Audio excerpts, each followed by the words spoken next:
Buongiorno, ben ritrovati sempre in diretta per raccontarvi le nostre notizie dalla cronaca alla politica. Parleremo anche però dei falò che si accenderanno questa sera in tutta la regione. Nella Marca sapete quello più importante ad Arcade, poi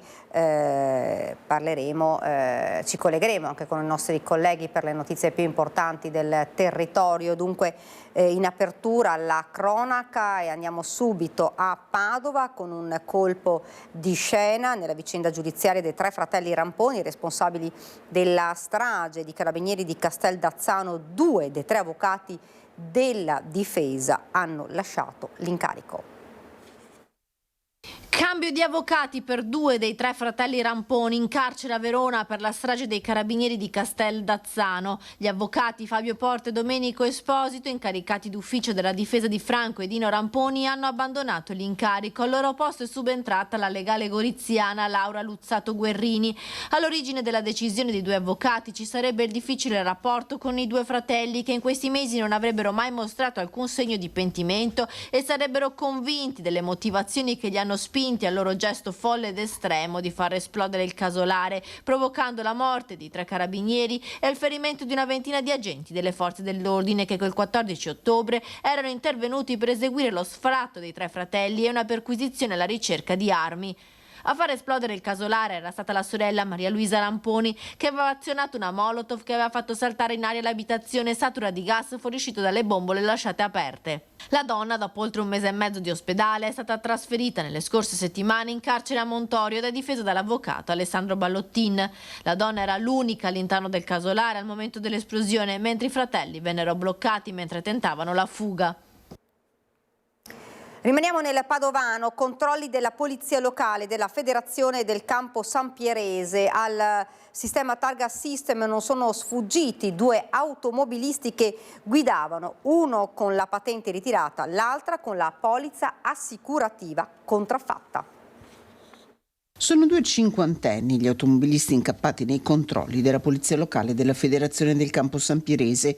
Il primo, un 52enne di Campo Sampiero, è stato fermato a Borgoricco. Il sistema Targa System aveva rivelato che l'auto viaggiava senza assicurazione e con revisione scaduta.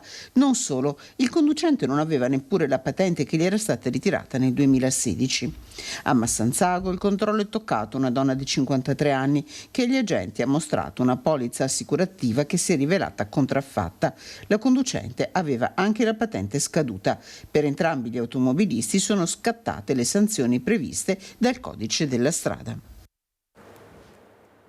Ed ora una notizia giunta che vi leggiamo in ANSA, il blitz ambientalista che era avvenuto a Mantova. Tra gli arrestati c'è un veneto, esattamente un 25enne residente a Peschiera del Garda. 3 sono gli ambientalisti denunciati dai carabinieri per il blitz ieri a Palazzo Te a Mantova, durante il quale hanno cosparso di farina bianca e di fotocopie di banconote da 20 euro il pavimento della Sala dei Giganti e poi hanno srotolato striscioni di protesta contro un'azienda alimentare della fondazione di Palazzo Te.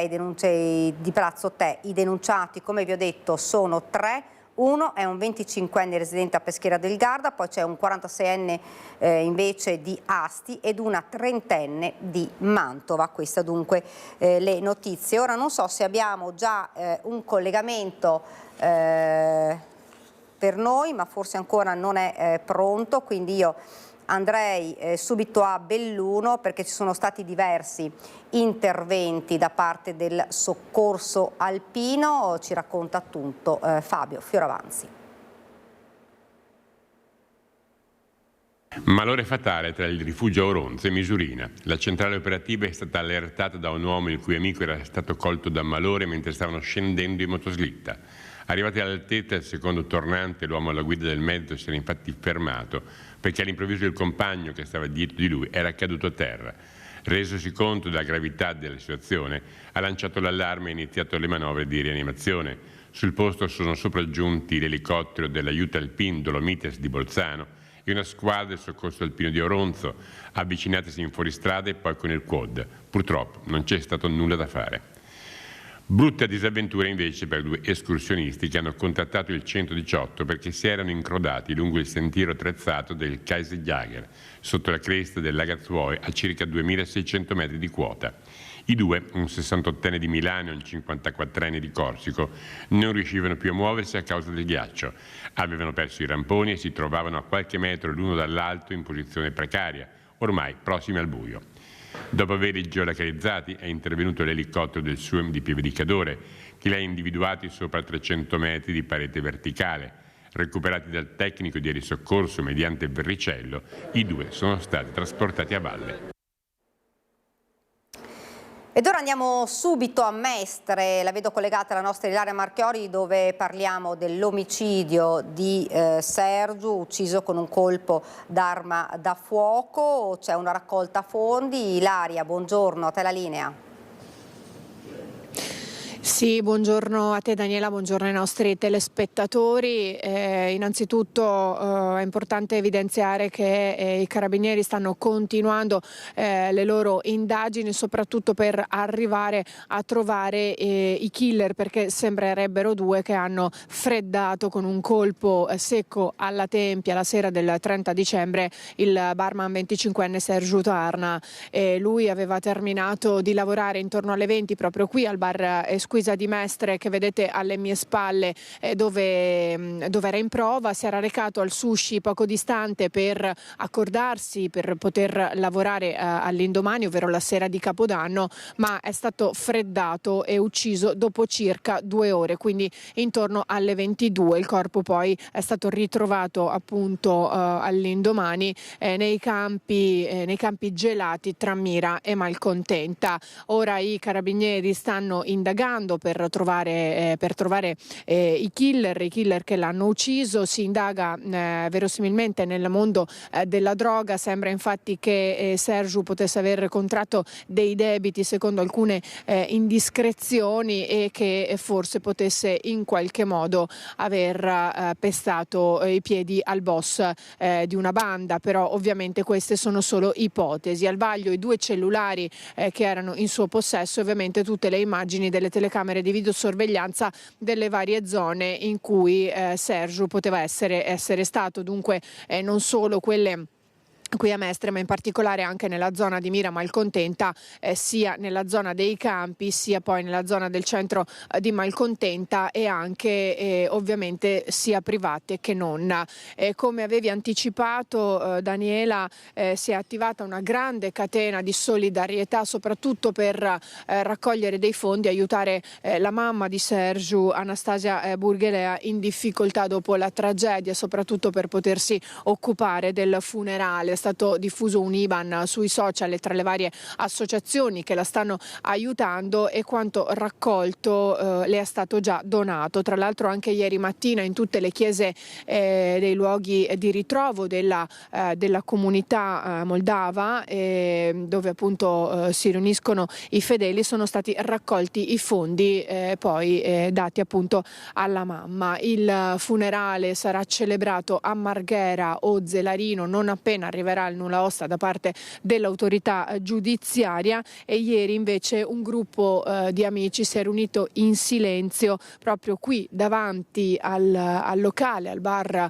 dove lavorava e dove l'ultima volta ha lavorato Sergiu, prima di finire ucciso tra il fango e i campi in aperta campagna. E dopo questo minuto di silenzio sono stati anche lanciati dei fumogeni colorati in suo onore. Dunque questo al momento il quadro, sia a livello della famiglia, degli amici, di chi conosceva Sergiu, sia a livello di indagini. Per ora è tutto. Da Mestre restituisco la linea allo studio. Grazie davvero a Ilaria Marchiori. Noi continuiamo con la cronaca e andiamo a Padova, dove un 27enne cittadino senegalese è stato arrestato dai carabinieri per aver minacciato il fratello con un coltello da cucina dopo aver devastato la casa familiare. Il giovane, già noto alle forze dell'ordine, è accusato di maltrattamenti in famiglia. A far scattare l'allarme è stata la chiamata alla 112 del padre dell'uomo, dal padre dell'uomo, il quale rileva con estrema preoccupazione che il figlio giovane, rientrato a casa in stato di forte alterazione, armato di un grosso coltello, stava minacciando di morte il fratello maggiore. Una pattuglia dell'Arma è giunta sul posto in pochi istanti. Ad attendere i militari in strada c'era proprio il genitore, che ha aperto ed hanno bloccato il 27enne.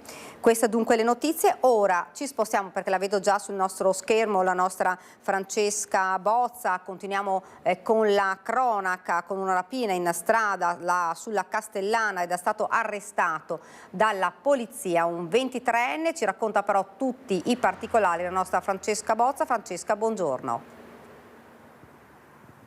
Sì, buongiorno Daniele, buongiorno ai telespettatori. Lo hai detto giustamente tu, siamo in strada Castellana, dove è stato un sabato pomeriggio di tensione, quello che hanno vissuto i residenti. Tutto succede intorno alle 13, quando un ragazzo di origini pakistane di 24 anni si introduce in un appartamento di un condominio gestito da una cooperativa. Ecco, Tommaso Migott sta inquadrando il condominio alle mie spalle, in questo appartamento gestito da una cooperativa dove lui era stato ospitato tempo fa. Solitamente torna qui in cerca di cibo, in quell'occasione è stato allontanato. Ma appunto, una volta uscito, non ancora soddisfatto, cosa ha fatto? Ha rubato la bicicletta di un condomino e ha cercato di allontanarsi. È stato visto da un residente che lo ha avvicinato chiedendogli di scendere, di lasciare il mezzo, e lui di reazione ha preso un bastone di metallo in mano, ha iniziato a minacciarlo con insulti e con il bastone, poi si è allontanato verso la strada e ha continuato a minacciare i presenti, rovesciando poi i bidoni che Tommaso sta inquadrando, i bidoni dei rifiuti qui fuori, e rompendo delle bottiglie di vetro. Tutto questo per guadagnarsi la fuga. Nel frattempo erano state avvertite le forze dell'ordine, era stata avvertita la polizia proprio della presenza di una persona in evidente stato di agitazione in strada. E una volta che la polizia è arrivata sul posto, ha trovato appunto il ragazzo ancora con il bastone in mano, che ora è stato chiaramente sequestrato, mentre il giovane pakistano è stato arrestato per rapina. Dunque una situazione che è stata arginata dal tempestivo intervento delle forze dell'ordine, che hanno evitato conseguenze più gravi di questo appunto sabato pomeriggio davvero d'alta tensione. Se non hai domande, Daniela, con Tommaso Migott da Treviso ti restituisco la linea. Grazie davvero Francesca Bozza, assieme a Tommaso Migott. E noi continuiamo con la cronaca e torniamo ancora una volta a Padova.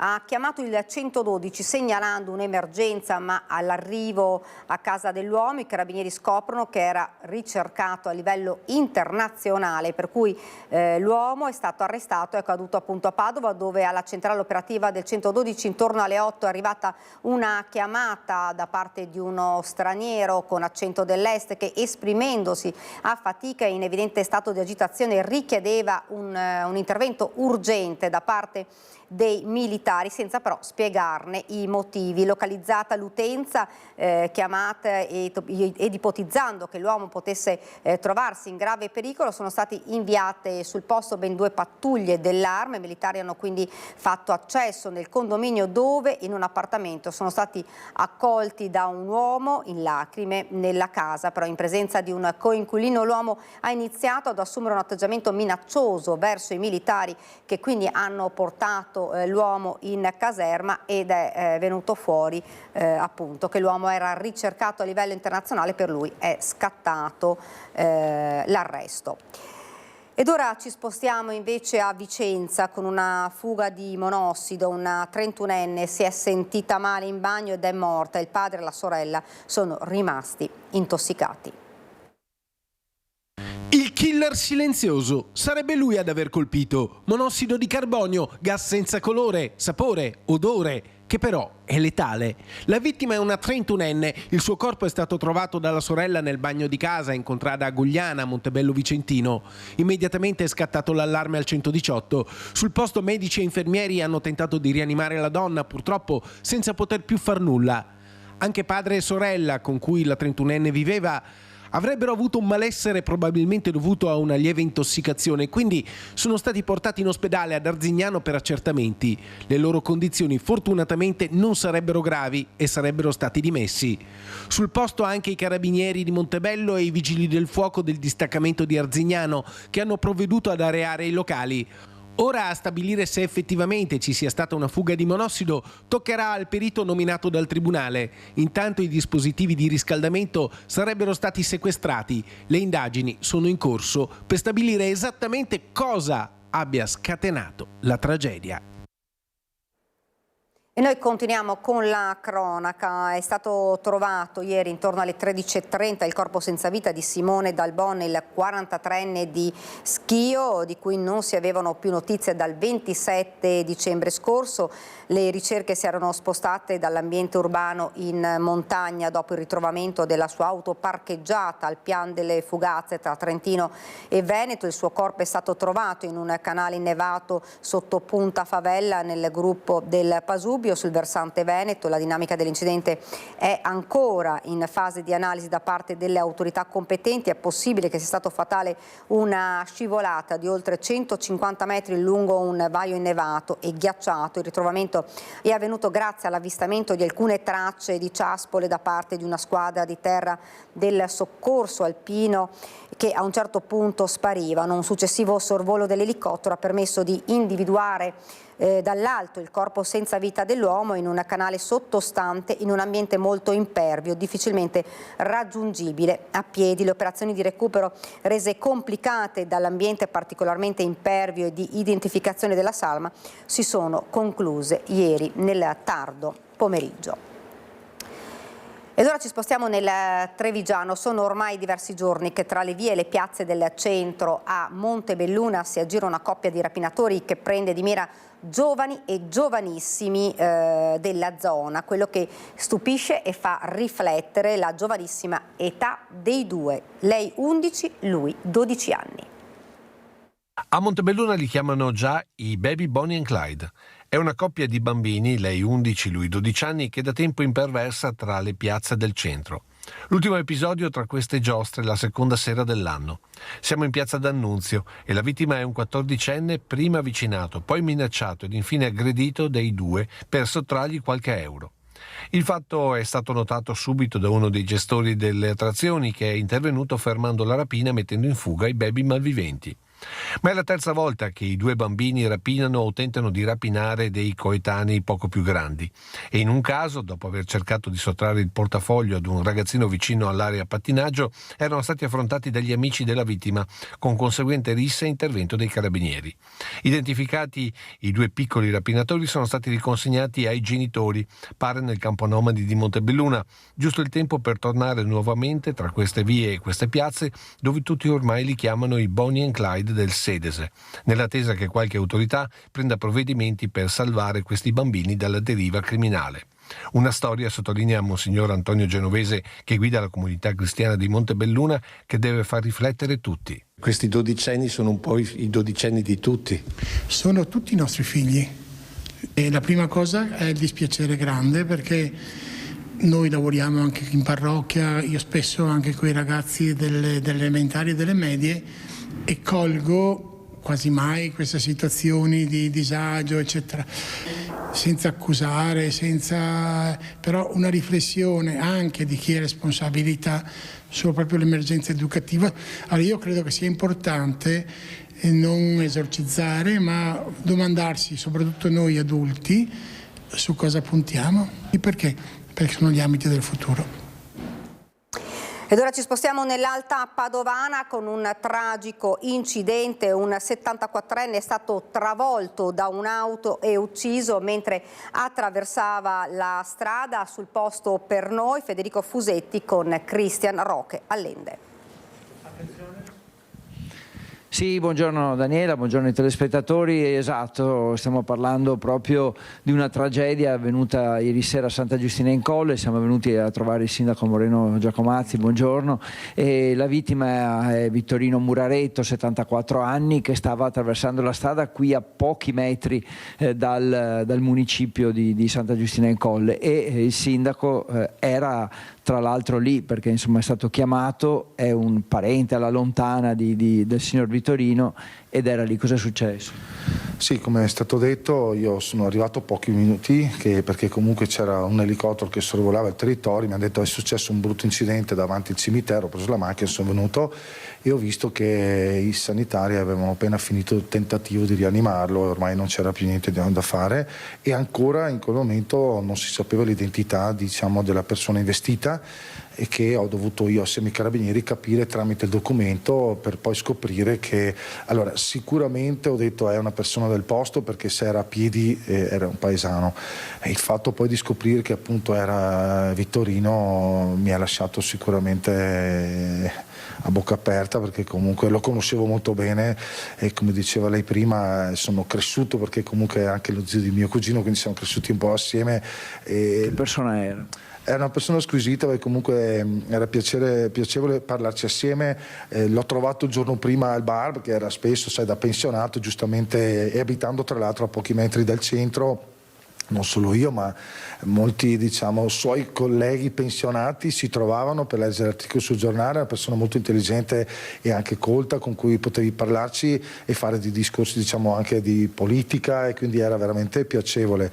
In più anche un uomo dedicato, a maggior ragione da quando era in pensione, alla parrocchia e anche alla Proloco prima. E sicuramente, ripeto, non è facile parlare, perché al di là che è un cittadino, al di là che poi ovviamente è una vita umana, quando c'hai un legame magari anche di conoscenza pluriennale diventa ancora più difficile parlarne, a maggior ragione che ho dovuto io chiamare i familiari, che non sai cosa dire, però è inutile neanche illudere, più di dire è fatto un incidente, ma purtroppo è una situazione grave, e quindi da lì poi sono rimasto fino alla fine, da quando poi è stata liberata la Sama da parte del pubblico ministero, e sono andato direttamente a casa di Natalina, la moglie, la figlia Arianna e Diana, per dire è stata liberata, cosa facciamo, e quindi abbiamo chiamato le onoranze funebri, poi tutto quello che è arrivato dopo, ma sicuramente è una situazione non facile, perché quando succedono queste tragedie si ha poche parole,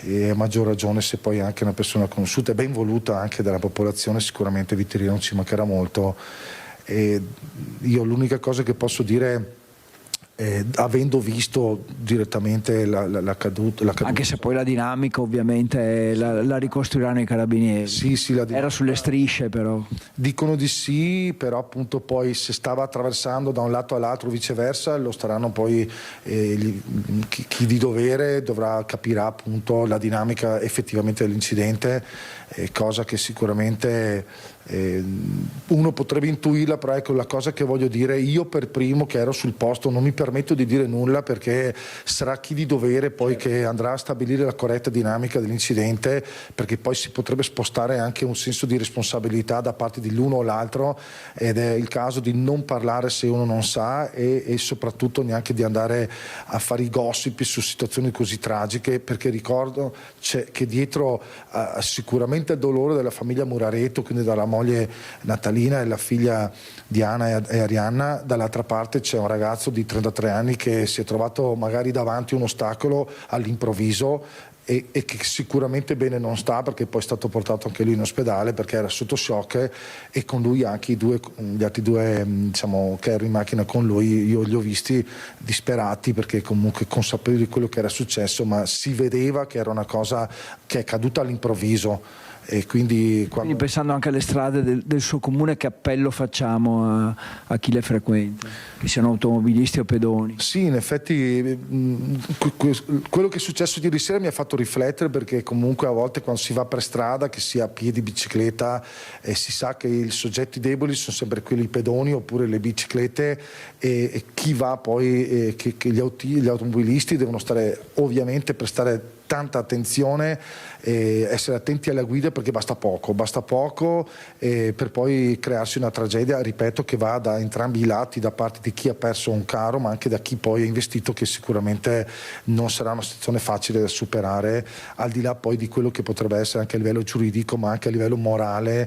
Penso che sia un duro colpo anche da chi ha investito, quindi la cosa che voglio dire, il monito che voglio lanciare è prestare massima attenzione agli automobilisti, perché ripeto, a volte una bicicletta che fa un piccolo spostamento, un pedone che magari pensa di farcela, quando è stato investito purtroppo a subirne sono sempre poi ovviamente gli utenti deboli della strada, e a volte sono situazioni irreversibili, quindi andare a piangere è troppo tardi.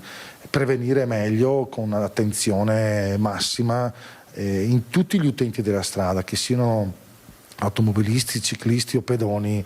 Ci aiutiamo tutti per evitare appunto che succedano queste tragedie.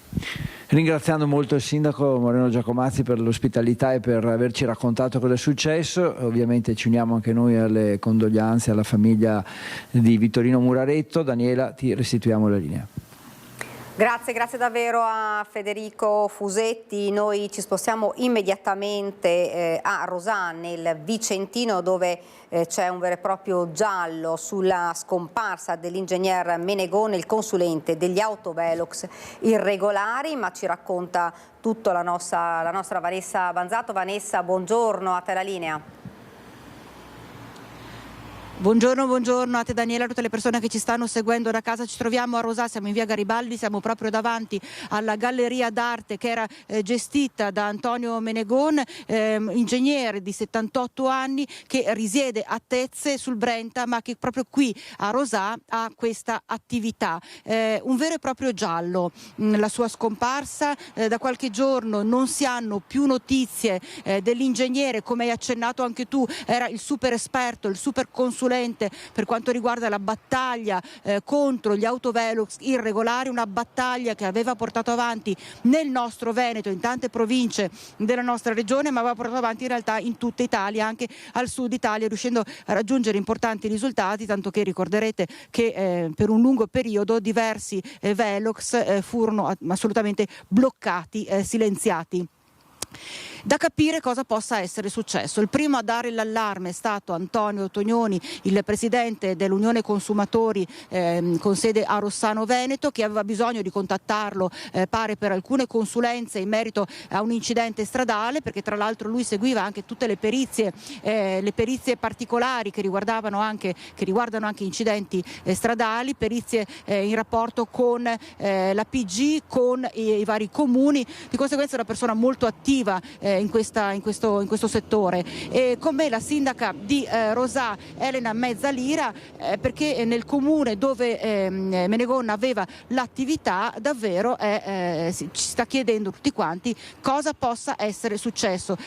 C'è chi anche paventa il peggio, perché vista proprio la sua attività, il suo andare avanti in maniera molto dritta, in maniera coerente per arrivare al punto di risolvere le situazioni, potrebbe anche essere stata la causa di questa scomparsa. Ovviamente tutto è in mano agli inquirenti, è stata sporta denuncia ai carabinieri sia dallo stesso Tognoni ma anche dalla sorella di Menegon, che è l'unica familiare che è stata raggiunta e che si è recata anche nei giorni scorsi proprio davanti a questa galleria d'arte per cercare di capire e ritrovare, avere almeno qualche notizia dell'ingegnere 78enne. Sindaca, c'è davvero anche paura perché possa essere successo il peggio? Sì, sicuramente una notizia di questo tipo desta apprensione. Ci dispiace iniziare l'anno con una preoccupazione di questo tipo. Non è bello sentire che una persona sia scomparsa e che i familiari appunto la stiano cercando. Sappiamo e confidiamo nel lavoro delle forze dell'ordine, auguriamo appunto possa essere ritrovato al più presto. Molto probabilmente in aiuto degli inquirenti potrebbe essere anche proprio il telefono cellulare, perché dobbiamo sottolineare una cosa che lascia un po' perplessi. All'interno della sua attività durante i vari sopralluoghi, carabinieri e vigili del fuoco hanno ritrovato il mazzo di chiavi di casa di Menegon, nessuna porta chiusa a chiave dall'interno. Hanno trovato l'auto di Menegone, hanno trovato il suo furgone, di lui nessuna traccia, quindi fondamentale davvero adesso risulta il controllo, l'accertamento delle varie celle che si potrebbero essere collegate col telefono del 78enne. Sì, bisogna capire dove sia andato, con chi sia andato, chiaramente serve il tempo necessario per fare tutti gli approfondimenti del caso con cautela e con discrezione da parte delle forze dell'ordine. Chiaramente non sono giornate facili per i familiari e per le persone a lui care, la situazione è una situazione anomala e quindi è una situazione che desta preoccupazione. Speriamo non sia successo nulla di grave alla persona. Anche perché lei ha sentito anche i carabinieri, ma mantengono il più stretto riservo.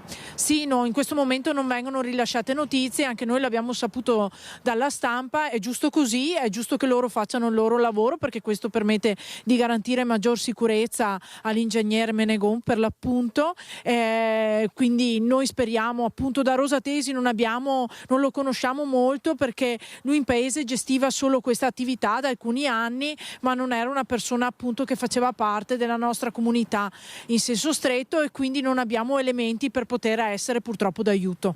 L'importante adesso è lasciare proprio gli inquirenti lavorare per cercare di risalire a recuperare appunto Antonio Menegone, e lei diceva anche lanciare un appello perché se qualcuno lo vedesse. L'unica cosa che possiamo dire è che possiamo chiedere, se qualcuno ha visto qualcosa, di farsi vivi, di recarsi presso le forze dell'ordine, perché credo qualsiasi elemento possa essere d'aiuto.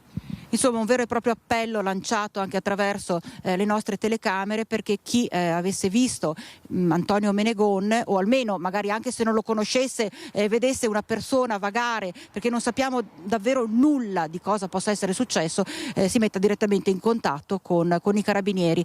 Per il momento da Rosà è tutto. Daniela, ti ricedo la linea. Grazie davvero a Vanessa Manzato. Ovviamente torneremo a parlare di questo nel corso dei nostri telegiornali di questa sera. Noi per ora ci fermiamo però per una piccola pausa pubblicitaria e poi torniamo nuovamente qui in studio.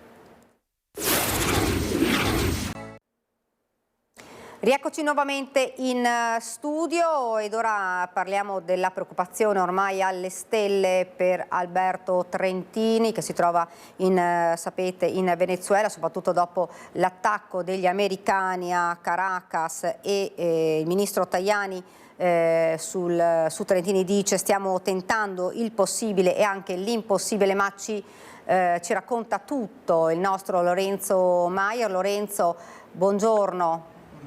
Buongiorno Daniela, a te e ai nostri telespettatori. Sì, sono momenti, giornate lunghe di attesa perché si attendono sviluppi. Chiaramente ci sono gli sviluppi che sono visibili, che al momento ancora non ci sono, ma c'è anche tutta una parte riservata delle trattative, del cambio di scenari che invece più che mai non si è mai interrotta dopo la cattura di Nicolás Maduro. La novità di queste ore è che è sceso ufficialmente in campo, possiamo dire così, anche il presidente della conferenza episcopale italiana, il cardinale Matteo Maria Zuppi, arcivescovo di Bologna, molto vicino, come sappiamo, a Papa Leone XIV, che nei giorni scorsi ha voluto lui telefonare ad Armanda Corusso Trentini, la mamma di Alberto, per portare la sua vicinanza. Questo contatto telefonico è stato reso noto poche ore fa, ma in realtà risale a qualche giorno fa, in cui il cardinale Zuppi ha portato la solidarietà, la vicinanza, la preghiera, ma anche assicurato il massimo impegno da parte dei vescovi italiani a cercare di favorire in tutti i modi la carcerazione del nostro connazionale, il cooperante originario dell'isola di Venezia, che da oltre 410 giorni è in carcere. Una telefonata importante che segue poi l'appello della signora Armanda anche a Papa nei 14esimi, e che dimostra la vicinanza, come già aveva fatto anche il patriarca di Venezia, Monsignor Francesco Moraglia. Ma l'attenzione di tutti ovviamente rivolta alle trattative, all'evolversi del colpo di Stato, possiamo dire così, in Venezuela. Ci sono vari scenari, varie ipotesi in campo, una delle quali è che si deve aspettare anche qualche giorno per vedere qualche sviluppo, se poi le decisioni future fossero eventualmente prese non direttamente da Trump, ma dagli emissari che Trump indicherà come governo provvisorio. Quindi l'attenzione è massima, c'è un clima sospeso, ma si continua a sperare. Ecco. Grazie davvero a Lorenzo Maier. Ovviamente insomma una speranza che tutti hanno, soprattutto ora, di rivedere Alberto Trentini libero. L'avete sentito, l'appello, la solidarietà del Papa, ma non solo, di tutto il mondo politico. Insomma, la mamma l'ha detto più volte, lanciando anche un appello attraverso le nostre emittenti, quello di rivedere il figlio a casa quanto mai prima possibile. E noi ora andiamo invece a Cassola. Abbiamo parlato tanto di furti, di rapine, c'è un servizio antirapina in attesa però delle nuove telecamere contro i furti. Il sindaco Stangerlin invita tutti i residenti a denunciare sempre e subito. Arginare i furti in abitazione che negli ultimi mesi hanno messo in ginocchio l'intero territorio, ma anche in generale gli episodi di criminalità. A Cassola arrivano nuove telecamere per intensificare il controllo tra capoluogo e frazioni, una guardia che deve essere tenuta sempre alta, sottolinea il sindaco Stangerlin. Abbiamo pensato di potenziare, come avevamo promesso, la copertura con la videosorveglianza. Andremo a posizionare nuove videocamere nelle rotatorie che non avevano la copertura con la videosorveglianza. Verrà poi posizionata anche una telecamera all'altezza di Viale San Giuseppe, in un punto dove effettivamente sono stati segnalati con frequenza considerevole anche furti, e quindi stiamo portando avanti anche questo tema che va a completare l'insieme di misure che stiamo mettendo in opera per contrastare il fenomeno sia dei furti sia anche dei vandalismi. E se al di là delle nuove telecamere l'avvio del servizio antirapina ha ottenuto buoni risultati, è ancora il primo cittadino che lancia un monito ai residenti. Resta comunque il fatto, e io l'ho reso pubblico anche alla cittadinanza quando ci siamo trovati per il controllo di vicinato, che ai carabinieri e alle forze dell'ordine risulta che nel nostro territorio siano state segnalati meno furti rispetto all'anno precedente. Quindi anche qua si tratta di capire se le denunce rispecchiano la situazione reale oppure no. Se non la rispecchiano, allora, come al solito, invito le persone a denunciare. Ed ora andiamo in Friuli Venezia Giulia, perché c'è stato un maxi sequestro di cocaina all'Isert. La Guardia di Finanza ha trovato un centinaio di panetti dentro un tir croato che trasportava piastrelle. L'autista serbo è stato arrestato. Oltre un quintale di cocaina del valore di 20 milioni di euro nascosto nella cabina di un tir con targa croata che trasportava ufficialmente materiali per l'edilizia. Maxi sequestro delle fiamme gialle del comando provinciale di Gorizia, che durante un controllo di routine all'uscita dalla barriera autostradale dell'Isert hanno intimato l'ALT al camion per un fanale non funzionante. L'autista però non si è fermato e, approfittando dell'intenso traffico di mezzi pesanti, ha proseguito la marcia in direzione del confine sloveno. I militari lo hanno seguito e, dopo averlo fermato, insospettiti dal comportamento nervoso del conducente, hanno ispezionato la cabina con l'unità cinofila, trovando 3 borsoni all'interno dei quali erano stivati 101 panetti per un totale di 110 kg di cocaina purissima. L'autoarticolato, che formalmente si dirigeva verso la Croazia trasportando piastrelle, risulta intestato a una società croata. Era condotto da un autista di origine serba che è stato arrestato in flagranza di reato per detenzione distribuzione, trasporto e traffico aggravato dall'ingente quantità di stupefacenti ed è stato portato in carcere a Gorizia a disposizione dell'autorità giudiziaria. Sono in corso accertamenti per stabilire l'effettiva destinazione della cocaina rinvenuta che una volta tagliata e immessa sul mercato avrebbe fruttato alle organizzazioni criminali un introito pari a circa 20 milioni di euro. Ed ora rimaniamo a Trieste, dove c'è stata una violenta rissa nella zona di Piazza Garibaldi. Un ragazzo marocchino di 24 anni è stato accoltellato ed è rimasto ferito gravemente al gluteo e al torace. Le indagini della polizia locale. Accoltellato durante l'ennesima rissa in Piazza Garibaldi. Un ragazzo di 24 anni di origine marocchina versa in gravi condizioni all'ospedale di Cattinara, ferito in 2 punti da una lama al gluteo e al torace. È stato trovato ieri sera verso le 7, sanguinante, accasciato su una sedia di un bar dai soccorritori giunti sul posto dopo la segnalazione di una maxi rissa tra almeno 20 persone, per lo più straniere, che però all'arrivo delle forze dell'ordine si erano già dileguate, lasciando solo il giovane ferito. Entrambe le lesioni sono profonde, in particolare quella al torace ha provocato anche un danno polmonare, anche se il ragazzo non è in pericolo di vita. Il giovane era in stato confusionale sia per lo shock dell'aggressione subita, sia per la probabile assunzione di sostanze. Sul posto, oltre ai sanitari del 118 che hanno subito portato il ferito al pronto soccorso, sono intervenuti gli agenti della questura e la polizia locale, che ha avviato le indagini per accertare l'esatta dinamica dei fatti, acquisendo testimonianze e analizzando le immagini delle telecamere presenti in zona, da tempo sotto osservazione da parte delle forze dell'ordine. La rissa sarebbe andata in scena in un'ampia area tra Piazza Garibaldi, Largo Barriera, le vie Parini e Pascoli e avrebbe provocato anche il ferimento di altre persone. Le indagini procedono nel massimo riservo da parte dell'ufficio di polizia giudiziaria della locale, tra le ipotesi quella di una guerra in atto tra diversi gruppi dediti ad attività criminali in città. Ed ora parliamo del tempo. Sono previste nevicate tra Friuli anche in Veneto, anche a bassa quota, ma soprattutto in montagna, previsti tra questa notte e domani, ma però c'è stata una nevicata intensa a partire dalle 5 di questa mattina sul Carso, nelle parti più alte proprio di Trieste. Tra le frazioni più colpite è quella di Grozzana, dove questa mattina si spalava la neve davanti agli ingressi delle abitazioni.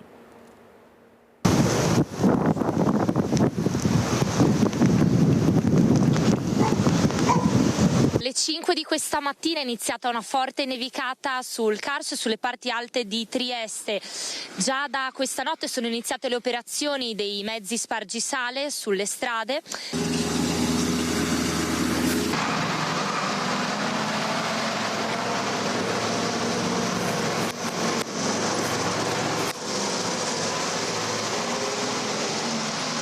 Ci troviamo ora nei pressi di Grozzana, una delle località carsiche più alte, vicino al valico di Pese. Vediamo il paesaggio totalmente ricoperto di neve, sta nevicando sempre più abbondantemente. Vediamo la neve alta quasi 2 centimetri. Le strade sono in condizioni abbastanza buone, a parte qualche punto che troviamo più critico, magari nelle salite un po' più ripide. Ecco, ci troviamo in compagnia del presidente dell'Associazione Culturale di Grozzana, Febo Della Torre. È la prima nevicata dell'anno.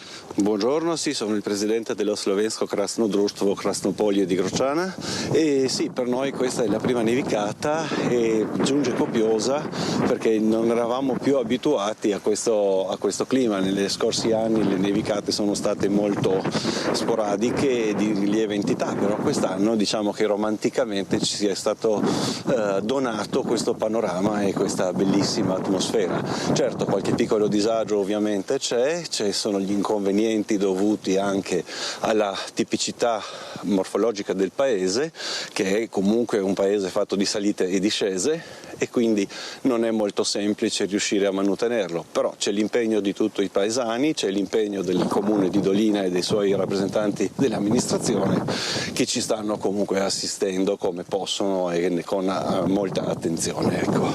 Abbiamo visto le l'auto spargisale prima hanno iniziato presto le operazioni? Sì, sono iniziate presto, però l'autovettura di servizio che avete individuato è quella riferibile alla provincia, all'ex provincia di Trieste, che si occupa della manutenzione della strada che va da Pessec fino al centro del paese dove c'è il monumento, perché quella è quella servita dal trasporto pubblico. Diciamo che l'anello del paese invece è di competenza del comune, che si sta adoperando attraverso la protezione civile e attraverso anche la cooperazione fattiva di tutti noi paesani per cercare di dare una migliore agibilità alle strade che ci sono qui all'interno del borgo. Ecco. L'appello ovviamente delle forze dell'ordine è sempre lo stesso, quello di prestare davvero massima attenzione quando si va in auto, sia per le temperature che sono molto basse, quindi il ghiaccio, e sia per la possibilità appunto di nevicate anche a bassa quota. Noi ora però facciamo un salto nel Trevigiano con la politica, perché ci sono elezioni provinciali e comunali, continua il braccio di ferro tra Lega e Fratelli d'Italia, i meloniani disposti a cedere sul Sant'Artemio, ma la contropartita però è Castelfranco.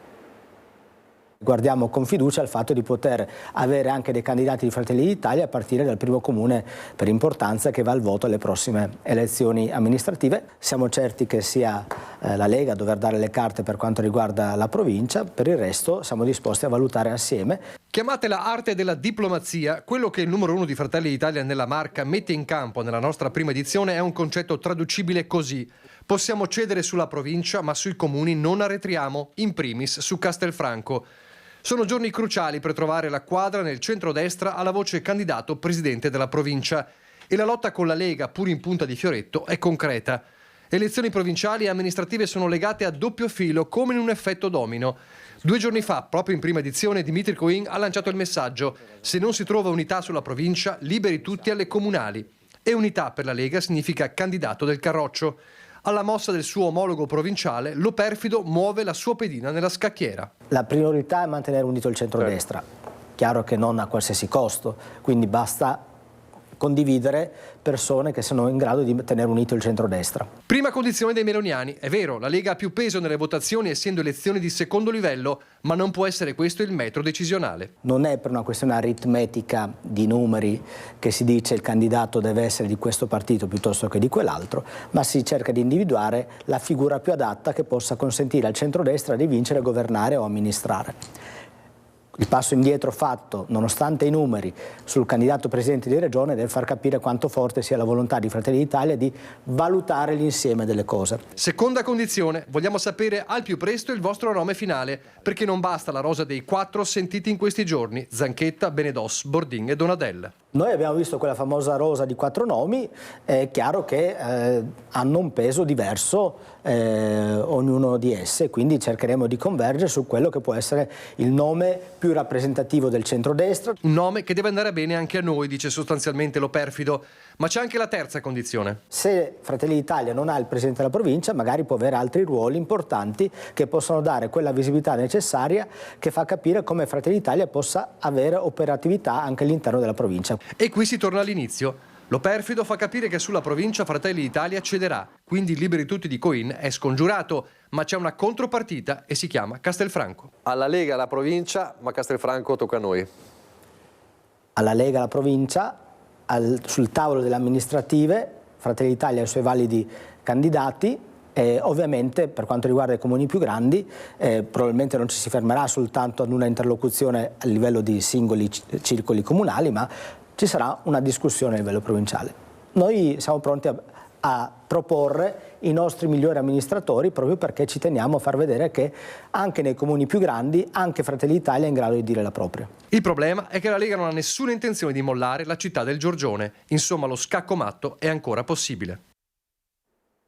Un braccio di ferro che noi ovviamente seguiremo anche nei prossimi giorni. Ora però parliamo dei Panevin che si accenderanno questa sera un po' dappertutto, però dopo i recenti casi di vandalismo gratuito da parte di bande giovanili in diversi comuni della Marca, ad Arcade hanno preso provvedimenti per evitare che lo storico Panevin prenda fuoco anzitempo. Drastico il sindaco verso i malintenzionati: se ci provate, attenti alle randellate.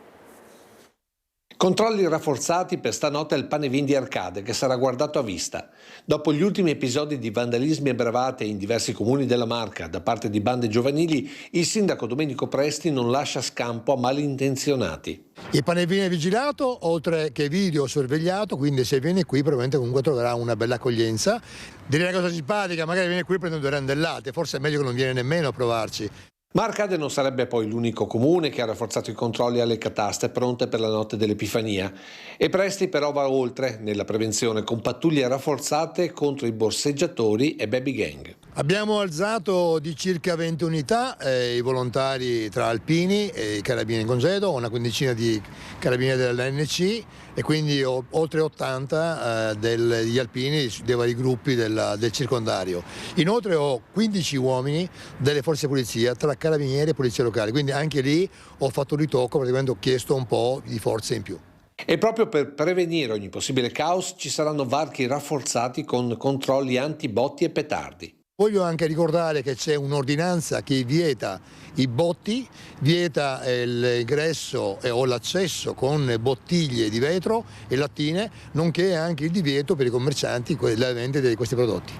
Vi ricordo che tutti gli accessi alla piazza di Arcade sono tutti blindati, quindi noi abbiamo 8 accessi, anche quelli minori, sono blindati comunque con mezzi pesanti che sbarrano come secondo sbarramento l'accesso. Prima abbiamo una transenna con un alpino che fa da filtro. Come ogni anno attese migliaia di persone, soprattutto famiglie con bambini, a cui il sindaco vuole garantire un momento di divertimento in sicurezza sotto tutti i punti di vista. Questo falò in particolare, che è il più alto, il più grande della provincia di Treviso, non solo ma del Veneto, visto che anche quest'anno il governatore nuovo Stefani verrà ad accenderlo, è fatto nella massima sicurezza. Ricordo a tutti, se non lo sapete, che a pochissimi metri c'è un'autobotte dei pompieri ed è l'unico Panevin che vanta un'autobotte dei pompieri a ridosso della Pira, quindi credo che il massimo della sicurezza ci sia e ci sia tutto. E per chi non avesse ancora capito, il sindaco ripete. Per stanotte ci sarà qualcuno che vigilerà per questo Panevin, per evitare che qualcuno, come dire, anticipi le cose? Certamente, perché comunque prende una randellata se viene qui. Non lo consiglio perché appunto il Panevin è vigilato tutta la notte. E noi ovviamente seguiremo l'accensione di questo falò nel corso dei nostri telegiornali. Noi per ora andiamo a Padova, dove il conto alla rovescia per la festa della Befana. A Padova preparativi in Prato della Valle, dove la grande veccia non sarà bruciata ma andrà in scena un grande spettacolo. Un grande spettacolo a cielo aperto nella piazza simbolo di Padova, Prato della Valle, che si prepara ad accogliere la Befana e tutti i suoi aiutanti dalle 15 alle 17 del 6 gennaio. Niente falò, l'aria che respiriamo è importante. La vecchia torna con la grande marionetta, tutto in materiale riciclato. La stessa da qualche anno, perché ci accompagna dal momento in cui non è più stato possibile fare il falò.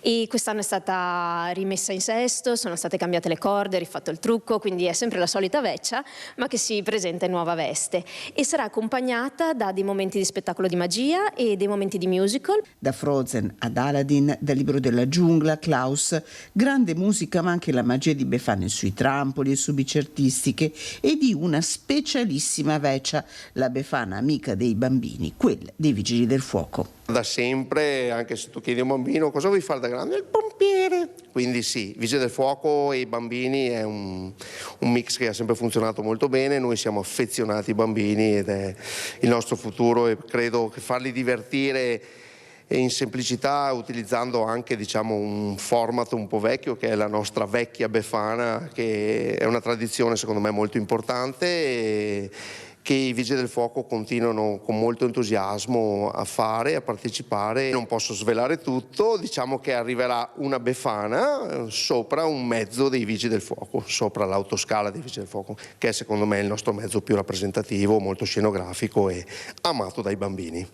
4.300 le calze pronte per tutti i bambini in un pomeriggio che sarà accompagnato da sorprese e novità. Doppia novità, un autobus vintage che starà vicino ai punti di distribuzione delle calze, che sono più di 4.000, e un LED wall di 5 metri per 7 che creerà una sorta di scenografia digitale. Una festa che incornicia un Natale che ha registrato ottime presenze in città. È un'altra dimostrazione della capacità di fare squadra quando c'è da mobilitarsi, quando c'è anche l'aspetto della presenza dei bambini. Sono tante le realtà associative che si mettono a disposizione ed è il modo proprio migliore anche per fare comunità, e questi grandi eventi sono l'occasione per dimostrarlo. Ed ora ci fermiamo, c'è la pubblicità.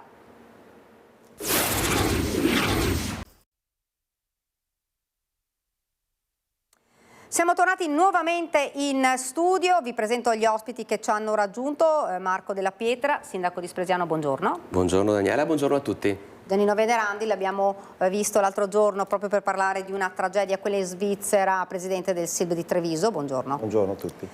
Prima di parlare di questa vicenda, poi vi faremo vedere anche un servizio, ovviamente lo sapete, purtroppo sono 6 le vittime italiane, tutte giovanissime, e tanti feriti, non solo italiani, che stanno davvero tra la vita e la morte.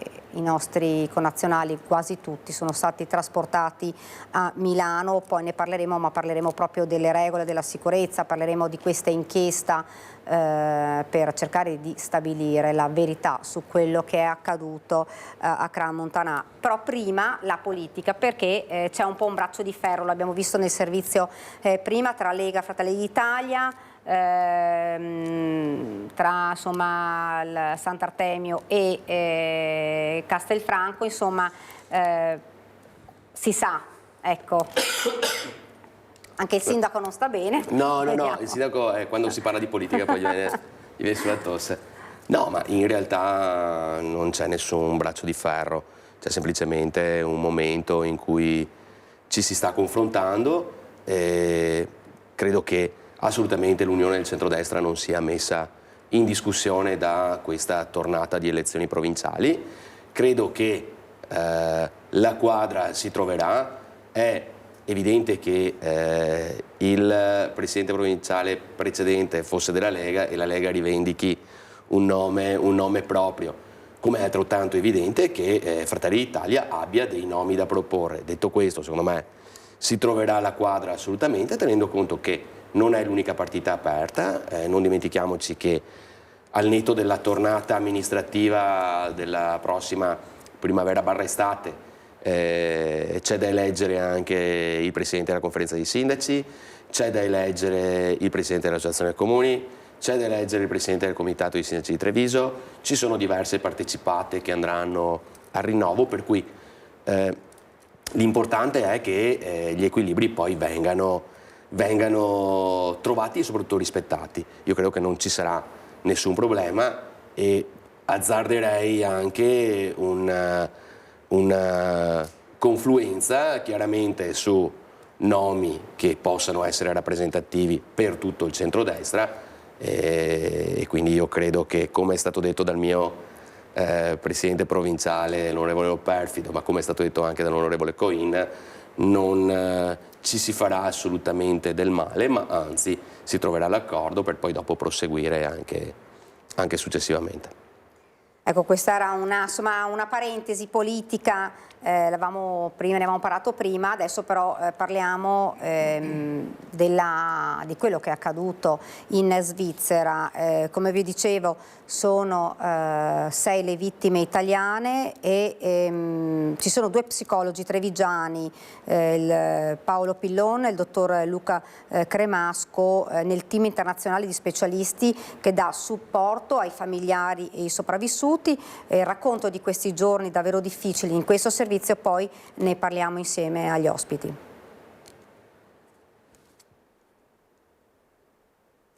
Vediamo se riusciamo a mandare in onda questo servizio. Non è ancora pronto, quindi magari aspettiamo un attimo che lo... eccolo qui. No. C'è un dolore immenso, sicuramente, e c'è una sofferenza data proprio anche da appunto una non magari accettazione poi della realtà stessa, perché poi quando viene comunicata la reale notizia la sofferenza è molto grande. Ogni psicologo ha una sua modalità di intervento che gli permette di entrare attraverso un ascolto attivo e un sostegno spesso attraverso proprio quello che noi diciamo attraverso una presenza costante ma supportiva, che consente loro di raccontare e anche di rinarrare quanto stanno vivendo, e lasciando libero spazio alla parte emotiva sicuramente. Ascoltare, stare vicino, diventare dei contenitori di parole ed emozioni. Un lavoro fondamentale per aiutare chi affronta l'abisso del dolore più grande o un trauma che torna alla mente ogni secondo. Il dottor Paolo Pillon, assieme al collega Luca Cremasco, entrambi trevigiani, il primo di Sernaglia della Battaglia e il secondo di Maser, sono partiti alla volta di Cran Montanà il 1° gennaio. I 2 psicologi veneti nel team italiano e svizzero al lavoro fin da subito per il supporto ai familiari delle vittime e dei feriti, ma anche dei sopravvissuti. Fanno parte di SIPEM SOS, la società italiana di psicologia dell'emergenza, attivata nel loro caso dalla Protezione Civile regionale del Veneto. Volontari si sono messi in auto e hanno raggiunto il prima possibile il Canton Vallese, dilaniato dalla tragedia che vede di giorno in giorno ritoccare cifre e nomi della strage. 6 i morti italiani accertati, i volti di ragazzini tra i 15 e i 16 anni come Giovanni Tamburi, Achille Barosi, Emanuele Galeppini, Chiara Costanzo, Sofia Prosperi e Riccardo Minghetti. Una missione internazionale con i migliori uomini sul campo. Il dottor Pillon e il dottor Cremasco erano intervenuti anche nella strage del Busti Mestre. Qui il lavoro è stato ancora più complesso per gli assistiti, ma anche per loro stessi. Anche se avevamo già vissuto quella tragedia di Mestre, perché per alcuni versi è molto similare, qui l'impatto proprio anche delle salme è stato molto molto forte. A differenza della tragedia dell'autobus di Mestre, dove i familiari erano tutti stranieri, a parte eccetto il conducente del mezzo, questa volta invece i familiari erano tantissimi italiani, quindi anche quando facevano le conferenze stampa noi eravamo sempre presenti, proprio perché c'erano dei vissuti emotivi molto impattanti, perché naturalmente le notizie ufficiali venivano date, ma sempre passo dopo passo, e naturalmente l'angoscia cresceva perché non sapevano se i loro familiari dove erano ed eventualmente come stavano. Un lavoro capillare senza sosta che si basa sulla vicinanza, come quando in queste ore hanno partecipato alla messa dedicata alle vittime e alla marcia silenziosa per le vie della città. Prendiamo in carico le famiglie a cui diamo sostegno durante la giornata e poi li accompagniamo eventualmente anche nelle situazioni di spostamenti che loro devono fare. E poi ci sono gli amici, i sopravvissuti dell'inferno. Pillon e la squadra di psicologi hanno affrontato anche questo capitolo della tragedia. Erano lì quella sera lì durante l'incendio e quindi hanno vissuto proprio l'impatto sia visivo, ma anche c'è tutto l'impatto che coinvolge tutti i sensi, perché naturalmente loro hanno tutta la scena che ci raccontano e naturalmente questo permette loro anche di avere un contenitore, insomma noi facciamo proprio da contenitore in questi momenti qua. Un percorso che per i ragazzi non termina certo in questi giorni. Vanno monitorati, infatti noi stiamo anche coinvolgendo le altre associazioni di volontariato, ma poi anche i servizi territoriali, di poter monitorare attraverso gli stessi familiari di questi ragazzi, di monitorare i loro segni, i loro sintomi che potrebbero emergere anche fra un mese, ma anche entro i 6 mesi, perché comunque anche un disturbo post-traumatico da stress potrebbe emergere a distanza. Ora è stata aperta un'inchiesta per omicidio colposo, lesioni, ovviamente c'è da capire un po' tutto sulle autorizzazioni. Giannino Venerandi dice il proprietario diceva 3 controlli in un anno e sono andati tutti bene, eppure insomma è successa una tragedia come quella. Noi abbiamo fatto vedere in un nostro servizio qualche giorno fa la situazione invece nel locale dove lei è titolare, dove c'erano tutte porte di sicurezza e insomma una situazione ben diversa, ecco. Sì, infatti intanto buongiorno a tutti di nuovo. Diciamo che un locale come quello che gestisco io, ma come il mio ce ne sono anche tanti altri così, hanno delle strutture idonee per questi tipi di attività. Quella struttura non era per niente in linea con i criteri per operare come pubblico spettacolo. Tant'è vero che questo è un tema che noi stiamo cercando di affrontare e combattere, anche perché c'è tanto abusivismo in materia. Anche qui in Italia abbiamo tante situazioni borderline, mi riferisco a bar, a ristoranti, a locali che non dovrebbero fare attività di pubblico spettacolo, ma si improvvisano a farlo. Probabilmente gli torna più facile così riempire i loro luoghi. E sono pericolosi poi, perché non sono norma. Sono molto pericolosi, è che poi alla fine chi ne paga le conseguenze spesso sono le attività che hanno questa finalità, quindi il nostro settore è spesso poi colpito da una serie di problemi anche di ordine mediatico, piuttosto che anche di controlli eccessivi sul nostro settore, quando abbiamo a fianco magari delle attività che operano indisturbate. Noi continuiamo a segnalarle tutto quello che ci viene anche a noi stessi segnalato, perché abbiamo colleghi che continuamente ci inviano foto, video di locali appunto che non sono locali da ballo, ma lo diventano tenendo le musiche alte piuttosto che i complessi, eccetera. Quindi anche qui sarebbe da intervenire in maniera precisa, in modo tale che ognuno faccia il suo mestiere per quello che è titolato. Ecco, Sindaco, locale dove insomma c'è un afflusso davvero importante, quello che c'è anche nel suo territorio, e cioè è una responsabilità anche per il comune, insomma, locali come questo.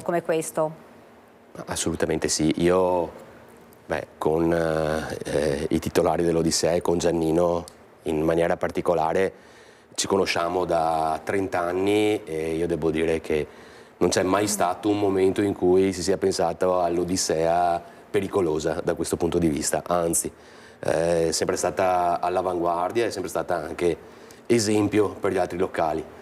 Devo dire che il servizio che ho visto l'altra sera, il vostro servizio, non ha fatto altro che confermare quello che già sapevo sia da cliente che da sindaco, e quindi che qualora mia figlia adolescente andasse a fare una serata come quella che ha fatto tra l'altro qualche giorno fa, perché c'è stata una studentesca proprio lì all'Odissea, in un caso ecco, di eccezionale gravità come quello che è accaduto in Svizzera, non avrebbe rischiato nulla.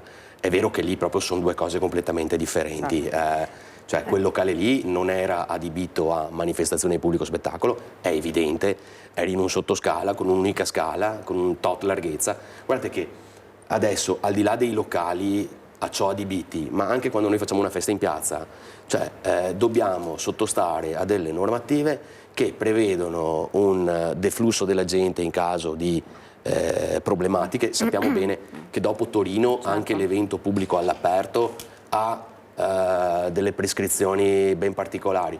Per cui ecco, io talvolta sono il primo a sbuffare, no? Quando mi vengono richieste troppe prescrizioni e troppe carte. Ma in realtà le carte spesso salvano le vite e quindi ecco, bisognerebbe magari ragionarci un po' più sopra, ecco, avere delle consapevolezze in più. Ecco, Sindaco, facevo anche riferimento a quanto stava dicendo prima, che è importante, Giannino Venerandi. Ci sono ancora troppi locali che non dovrebbero fare determinate attività, le fanno lo stesso, mettendo non solo a rischio poi la clientela, ma anche poi gli stessi locali che in realtà le autorizzazioni le hanno tutto regolare, perché dice poi ovviamente quello che accade inevitabilmente si ripercuote anche nei locali insomma, che hanno tutte le autorizzazioni e hanno tutto a posto.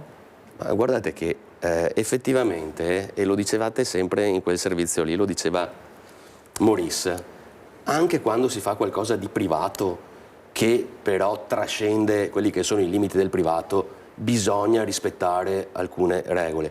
Per cui io dico, insomma, se ci sono locali che finora è andato tutto quanto bene, magari guardate bene cosa è successo, perché può andarti bene 1.000.000 di volte, la volta che ti va male hai 47 morti, hai 100 erotti feriti, hai famiglie distrutte e hai quello che è successo qualche tempo fa. Quindi lì è proprio un discorso prettamente legato alla sicurezza e alla consapevolezza della sicurezza. Non si possono vedere pannelli fonoassorbenti a vivo sul soffitto alto 2,20 m, cioè sono cose che neanche in casa, per cui sì, dopo lì ci sono una serie di considerazioni che certo. a poco servirebbero ora, però ecco questo sicuramente serva a prendere consapevolezza del fatto che la sicurezza nei locali pubblici deve essere sempre al primo posto e soprattutto che anche quando la sicurezza sembra un onere in più, in realtà non lo è, ma può salvare vite. Secondo lei quello che è accaduto, purtroppo la tragedia immensa che è accaduta, che ha davvero funestato questo 2026, può essere un monito per tutti quei locali, come dice lei, ce ne sono purtroppo tanti anche nella Marca, che magari hanno questo tipo di attività e dicono vabbè, ma noi insomma abbiamo una porta in più, però in realtà non sono regolari. Sì, non è sufficiente avere una porta in più, diciamo che l'attività primaria è quella che ovviamente determina una licenza, però se un ristorante, facciamo l'esempio, io non ce l'ho con i ristoranti anche perché facciamo anche noi questa attività, certo. Però parlo per quei ristoranti che delle volte si trasformano in locali da ballo puri, quindi diciamo che anche lì l'attività primaria è ristorante, devi fare il ristorante, non devi trasformarti in sala da ballo, spostare i tavoli, mettere l'orchestra o il DJ e diventare un locale a tutti gli effetti. Quindi questo è un tema importante che non avrei mai voluto che succedesse questo per sollevarlo. Noi comunque ne stavamo già parlando anche a livello nazionale con il nostro Presidente. Purtroppo la politica ha tante priorità e non sempre si dedica a questo tipo di fenomeno. Speriamo che questo sia monito, come dicevamo, per riprendere in mano certi argomenti come quello delle licenze, quindi un locale deve avere la licenza di pubblico spettacolo se vuole fare attività appunto di intrattenimento con ballo. Mi baso appunto sia su locali all'interno ma anche all'esterno, perché continuano le attività di questo genere anche in luoghi di varia natura. Esempio anche su delle vigne piuttosto che dei casolari d'estate, ci sono tanti posti dove nascono come funghi locali improvvisati e non hanno magari delle vie di fuga anche per le macchine, magari parcheggiano su dei spazi stretti che se deve entrare un'ambulanza, se succede qualcosa, ci sono problemi di varia natura, quindi anche lo sfollamento delle macchine, l'accessibilità delle forze dell'ordine, è tutto un tema che va visto nel suo complesso, insomma. Ecco, voi avete fatto un minuto di silenzio che deve essere un minuto per non solo ricordare tutti i ragazzi che hanno perso la vita, non solo gli italiani, ma tutti quelli che hanno perso la vita in Svizzera, ma anche per dare un segnale che queste cose non accadano più, ecco. Allora, questi tipi di momenti che noi dedichiamo quando succedono delle cose di questa natura, ovviamente le facciamo anche perché ci sentiamo anche in dovere di trasmettere un messaggio.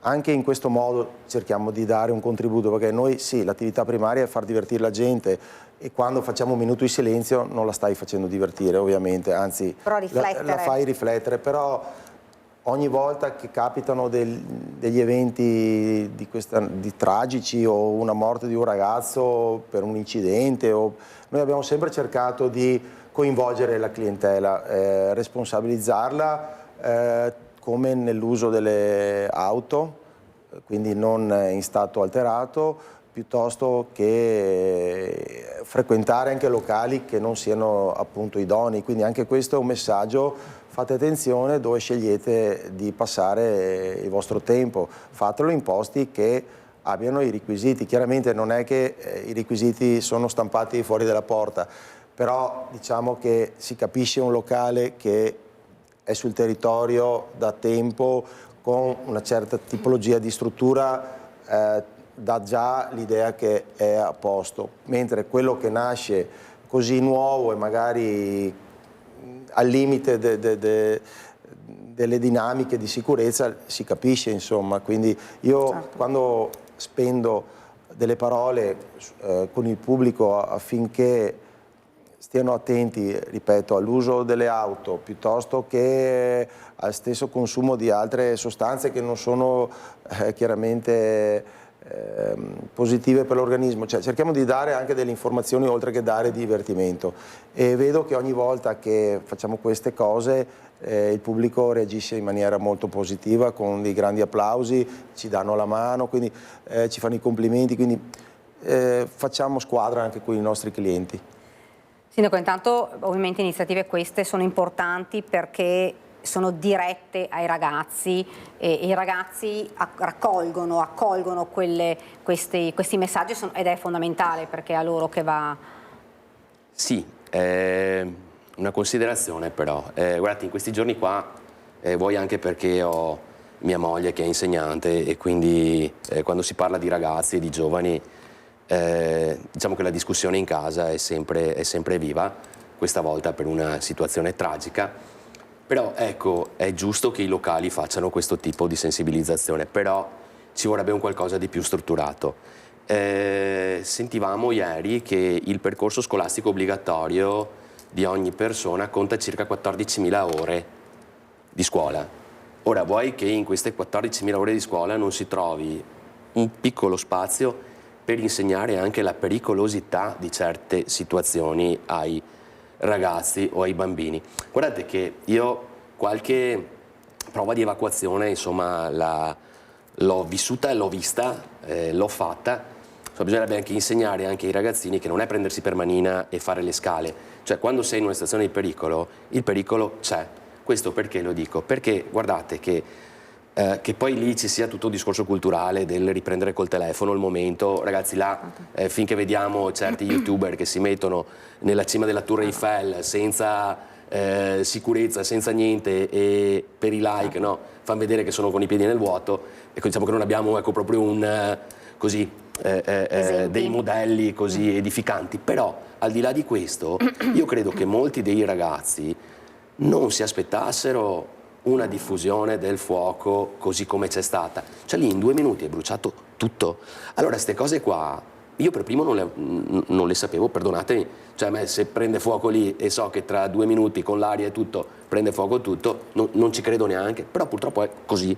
E quindi magari bisognerebbe che all'interno di un percorso scolastico vi fosse anche la sensibilizzazione ai ragazzi di questo tipo di accadimenti, perché solamente essendo consci di quello che può accadere poi si può anche agire e reagire in maniera differente rispetto a quella che c'è stata. Quindi nessuna colpevolizzazione a nessuno, ci mancherebbe altro, però ecco, forse anche da questo punto di vista un monito anche alle istituzioni e anche alla scuola in maniera particolare potrebbe essere utile. Ne abbiamo di associazioni e di enti che fanno del primo soccorso, del soccorso e dell'agire prontamente il loro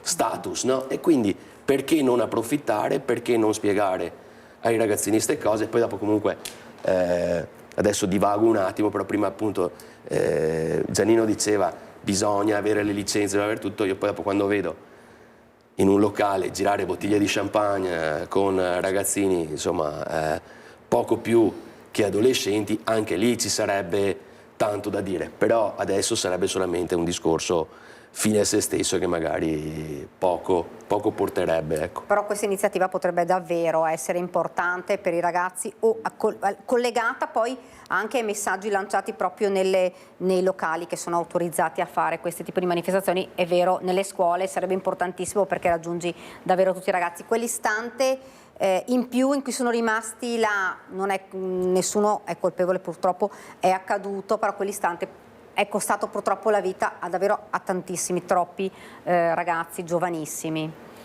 Sindaco, per quanto riguarda invece i controlli, insomma, anche nei locali non autorizzati, come diceva Giannino Venerandi, purtroppo ce ne sono e poi si ripercuotono su quelli invece che hanno tutte le autorizzazioni e che fanno fatica ad averle, perché non è così scontato, insomma, averle.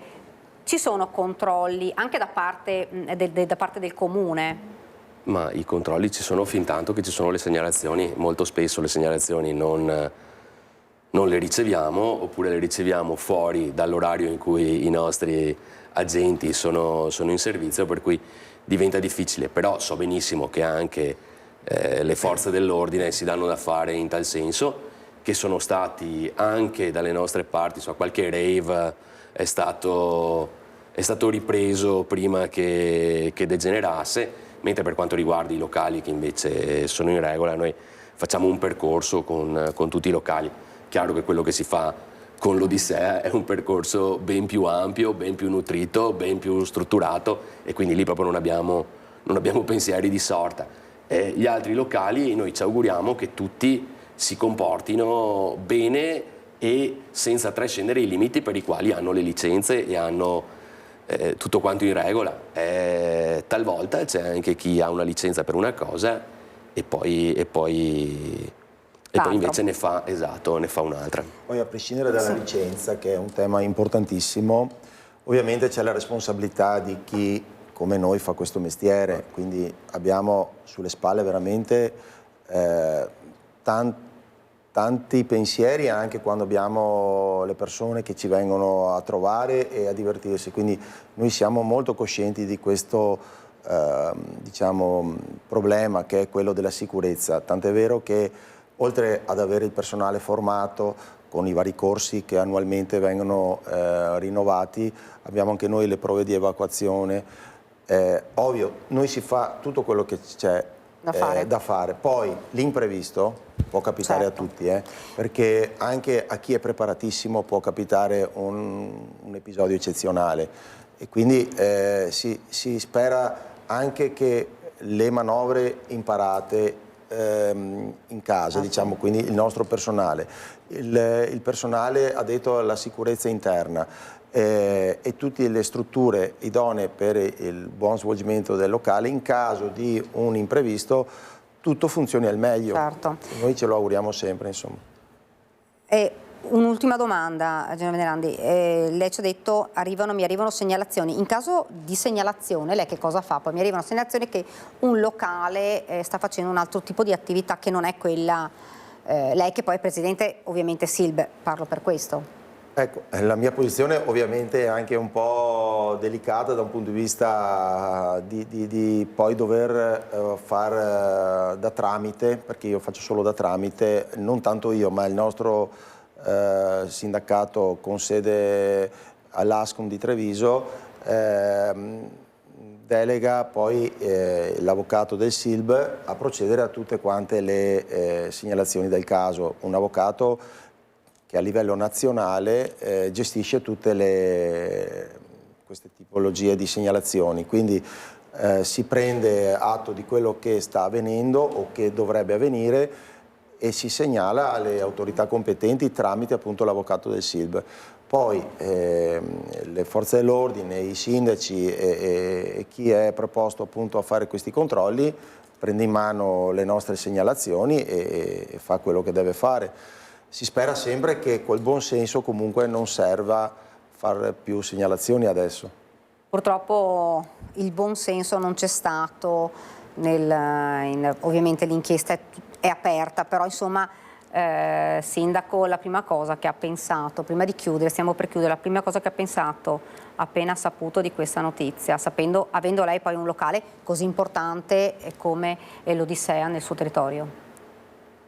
Io adesso non serve che stia a decantare le lodi di questo locale, però guardate, per me è una fortuna avere un locale come questo sul mio territorio. Perché... Che cosa ha pensato, sapendo che c'era un locale come quello? Ho pensato che, allora, ero uno e trino, ma adesso non per fare paragoni però ho ragionato da cittadino, da sindaco e da papà di una figlia adolescente, e quindi ho visto che queste cose qua sembrano tanto distanti, ma poi tanto distanti non lo sono e possono essere fuori dalle porte di casa. Per cui l'idea di avere la possibilità che i miei figli si possano divertire in un ambiente sicuro, e poi Giannino non ha trattato volutamente adesso anche il discorso della sicurezza all'interno del locale, ma è fondamentale anche quello, perché lì c'è una serie di persone adibite alla sicurezza nel locale che agisce in tempo zero e dà sicurezza anche al genitore che sa che ha il figlio all'interno di un locale, quindi una zona circoscritta, con gente che guarda, con la sicurezza anche a livello fisico. Io credo che sì, da questo punto di vista sicuramente dico bene, ho un locale vicino a casa dove posso tranquillamente mandare i miei figli. D'altro canto penso a quei genitori che hanno visto i propri figli uscire per andare a divertirsi l'ultimo dell'anno e non averli visti tornare a casa. Cioè. Sul tema della sicurezza ovviamente poi c'è un ampio di cui abbiamo anche parlato, Ne accenno velocemente qualcosa, visto che il sindaco ha tirato fuori l'argomento del personale interno. Ecco, noi oltre, non solo lo diciamo, tutti i locali di pubblico spettacolo comunque sono dotati di personale come ce l'ho io, con un sistema di sorveglianza interno. Ecco, sproniamo la gente a andare a divertirsi su luoghi sicuri piuttosto che luoghi insicuri. Anche per i genitori stessi, sapere che i ragazzi sono all'interno di una struttura, perlomeno sanno che sono là, sono controllati e che se succede qualcosa almeno c'è qualcuno con quale interagire. Oltre alle forze dell'ordine che abbiamo un bellissimo rapporto, siamo dotati anche di ambulanze, quindi abbiamo una struttura corposa per prevenire qualsiasi evento. Siamo proprio in chiusura, quindi ringrazio Giannino Venerandi per essere stato con noi, ringrazio anche il sindaco Marco Della Pietra. Grazie a tutti. Vi ricordo domani sera alle 21 su Antenna 3 Mercy, The Musical Un gancio dal cielo, lo spettacolo all'Auditorium Dina Orsi di Conegliano, ispirato alle parole di Papa Francesco per riflettere sui valori della misericordia, dell'ascolto e della solidarietà tra musica e spiritualità. Appuntamento domani alle 21 su Antenna 3. A me non rimane che salutarvi perché è davvero tardissimo, ringraziare Antonio Esposito e Edoardo Paris, i due registi, grazie per averci seguito, l'appuntamento è per domani, grazie, arrivederci.